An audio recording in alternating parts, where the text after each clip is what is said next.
memimpin doa terlebih dahulu. Duduk siap. Siap. Yang berdoa mulai.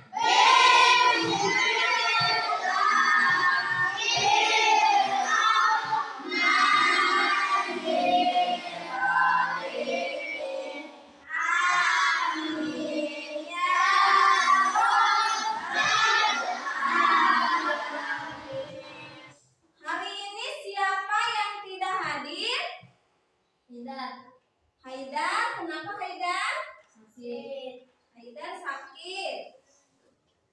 Coba ibu pengen lihat semangatnya kelas 6. Tepuk semangat.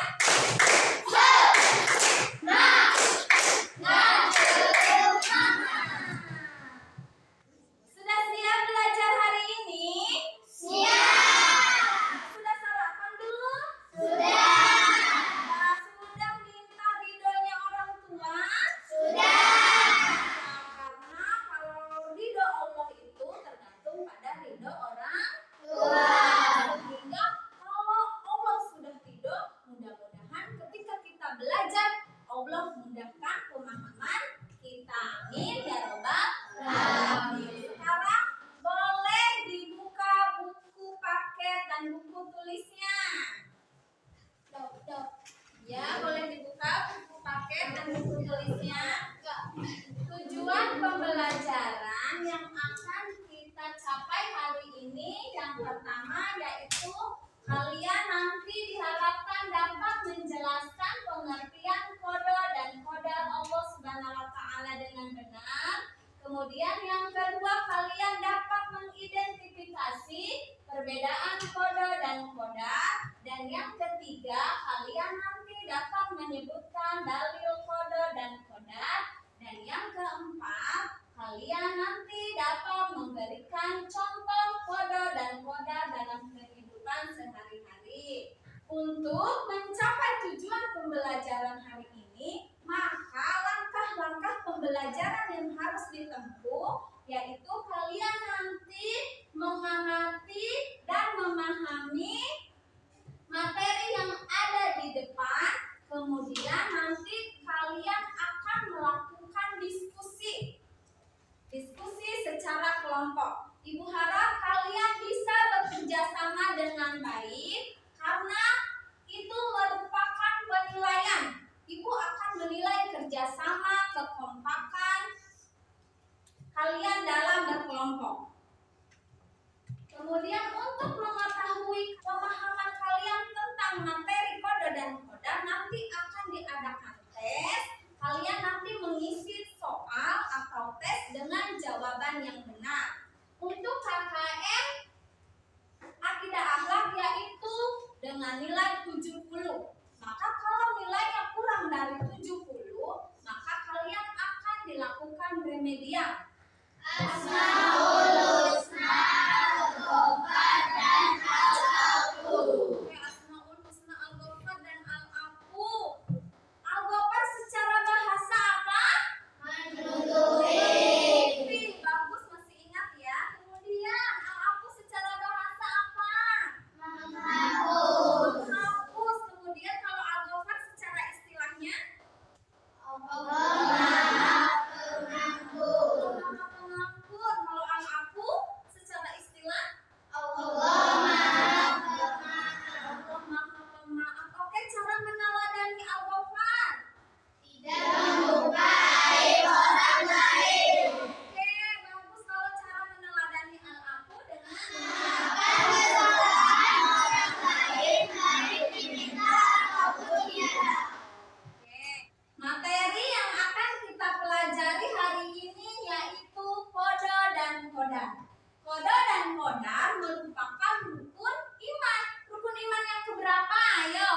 menciptakan manusia itu berbeda-beda.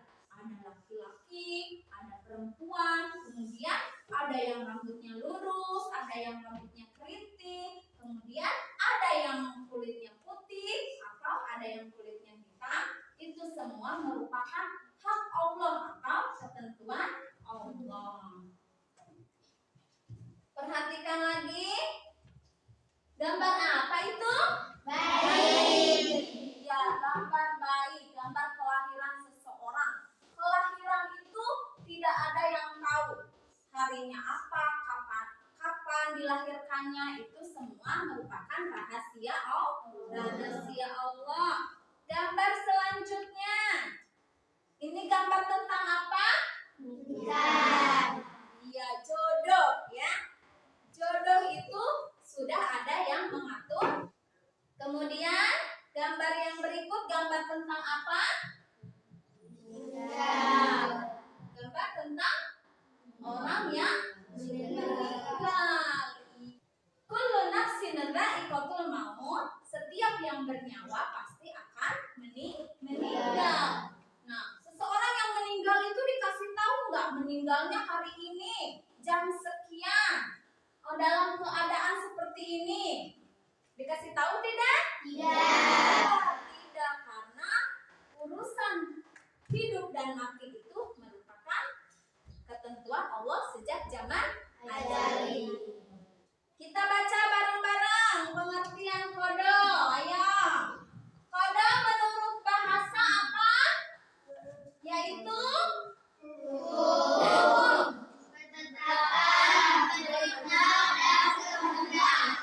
Oke, kalau menurut istilah baca.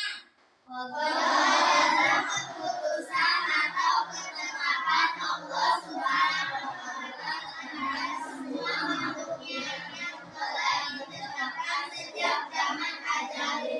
Zaman azali yaitu zaman sebelum terjadinya sesuatu, semua yang terjadi pada makhluknya termasuk manusia.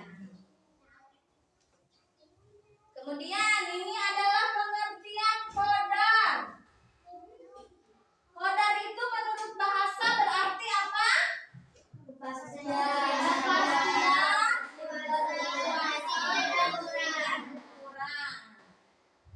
Menurut istilah. Baca menurut istilah. Qadar adalah istilah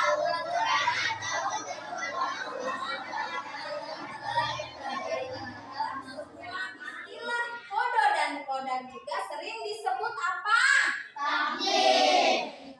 Sekarang perbedaan qada dan qadar itu apa sih? Baca bareng-bareng. Qada adalah keputusan atau ketetapan Allah Subhanahu wa Ta'ala terhadap semua makhluknya yang telah ditetapkan sejak zaman azali. Sedangkan qadar apa itu qadar? Qadar adalah ukuran atau ketentuan Allah Subhanahu wa Ta'ala yang telah terjadi terhadap semua makhluknya. Ya, jadi qada itu merupakan ketetapan Allah sejak zaman azali, sedangkan qadar ketentuan yang sudah terjadi maka itu disebut dengan qadar. Istilah qada dan qadar juga sering disebut Takdir. Lihat dari pengaruh usaha manusia, takdir dapat dibedakan menjadi Dua. yaitu Takdir mu'alaf dan takdir mubrom. Oke, baca pengertian takdir mu'alaf. Takdir Mu'alaf adalah takdir yang dapat diubah oleh kesalahan manusia. Seperti orang yang sakit dengan berobat menjadi sembuh. Orang yang miskin bekerja keras kemudian menjadi kaya. Pelajar yang nilai ulangan mendiam setelah belajar tekun menjadi bagus dan sejenisnya. takdir mubrom yaitu Takdir yang bisa diubah sebagaimana contoh jenis kelamin manusia, kematian manusia, dan jodoh manusia serta yang lainnya. Oke.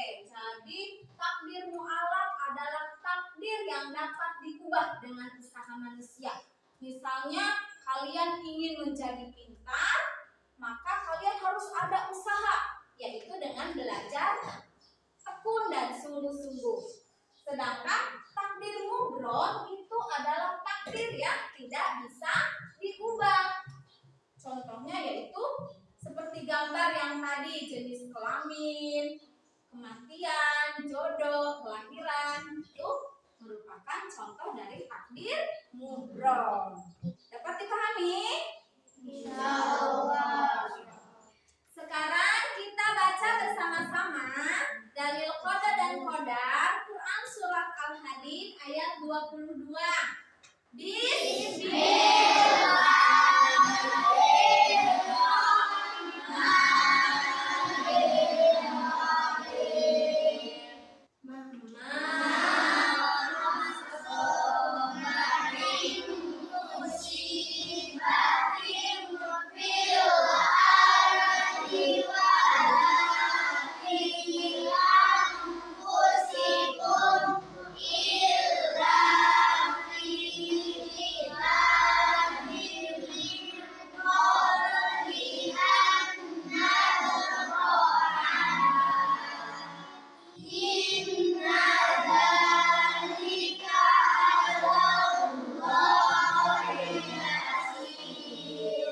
Artinya apa? Tidak ada bencana apapun yang menimpa di bumi dan tidak juga yang menimpa dirimu, kecuali Allah berfirman dalam Lauh Mahfuz sebelum kami mewujudkan sesungguhnya hal itu mudah bagi Allah. Dari pemaparan materi yang kalian tadi amati dan Ibu jelaskan, apakah ada materi yang belum paham atau materi yang kalian tidak mengerti? Apakah ada yang ingin bertanya? Ayo, ada yang mau bertanya? Gak ada? Kalau gitu Ibu yang bertanya ya. Qada itu apa sih? Qada.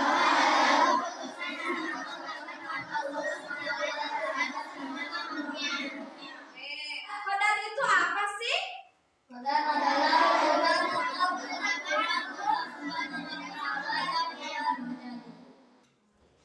Qada dan qadar juga disebut apa? Takdir dibagi menjadi berapa? Dua. Bagus. Takdir apa aja? Takdir mu'alaf dan takdir mubrom. Takdir mu'alaf, takdir apa?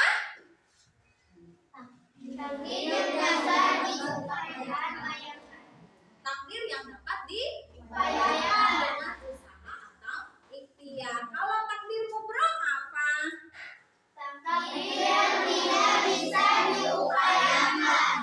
Takdir kebalikannya, takdir mubrom adalah takdir yang tidak bisa diupayakan. Ada yang mau menyebutkan contoh takdir mu'alaf? Contoh kalau mau pintar kita harus belajar. Ya, kalau mau pintar kita harus belajar. Iya, jadi ada usaha, ada ikhtiar supaya pintar, maka kita harus belajar. Kalau contoh takdir mubrom apa? Kelahiran, kemudian kematian, bagus. Saya jodoh, apa lagi?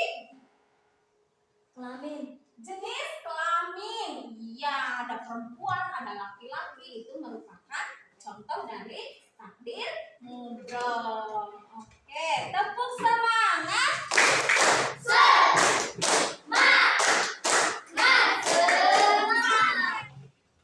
Selanjutnya Ibu akan membagikan LKPD untuk diisi secara kelompok. Tetapi sebelum itu, supaya kalian lebih semangat lagi belajar, kita bernyanyi dulu. Tahu liriknya Aiswa Nahla? Tahu. Iya, soalnya lagunya udah ngetrennya. Ayo kita nyanyikan bareng-bareng. Boleh berdiri. Sekarang 1, 2, 3. Ayo kawan kita belajar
mengisi LKPD-nya selesai?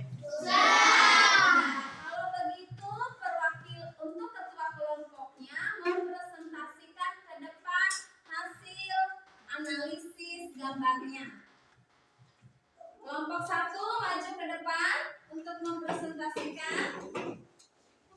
Kelompok 2, ya, kelompok 1. Assalamualaikum warahmatullahi wabarakatuh. Waalaikumsalam warahmatullahi wabarakatuh. Saya dari kelompok 1 akan mempresentasikan analisis tentang gambar tersebut. Nomor 1 merupakan takdir mualaf karena ada upaya atau usaha sehingga anak. Nomor 4 merupakan takdir mubram karena musibah ketentuan Allah dan kita harus ikhlas dan sabar dalam menjalani musibah tersebut. Oke, apakah hasil dari analisis kelompok 1 sudah betul? Betul. Oke, Ibu ambil LKPD-nya. Selanjutnya Ibu akan melakukan evaluasi. Kalian isi dengan benar. Diharapkan nanti nilainya kalian memenuhi KKM ya. KKM untuk materi akidah akhlak yaitu 70. Sudah selesai? Sudah. Dikumpulkan oleh ketua kelompoknya. Ibu akan nilai dulu ya. Nanti kalau nilainya kurang dari KKM berarti harus diremeh. Penguatan materi hari ini yaitu kodo dan kodar itu merupakan rukun iman yang keberapa? Iman yang keenam. Berarti kita harus meyakini bahwa ketetapan Allah itu baik yang menyenangkan atau yang tidak menyenangkan, kita harus ikhlas dan sabar menghadapi. Itu adalah sikap kita mengimani kodo dan kodar. Mudah-mudahan kita dapat mengimplementasikan atau mencerminkan dan menerapkannya dalam kehidupan sehari-hari. Amin ya robbal alamin.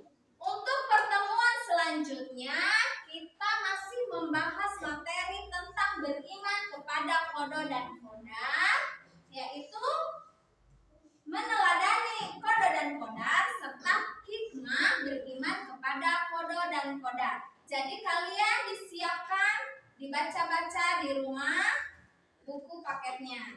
Kita tutup materi hari ini dengan bacaan hamdalah. Alhamdulillah.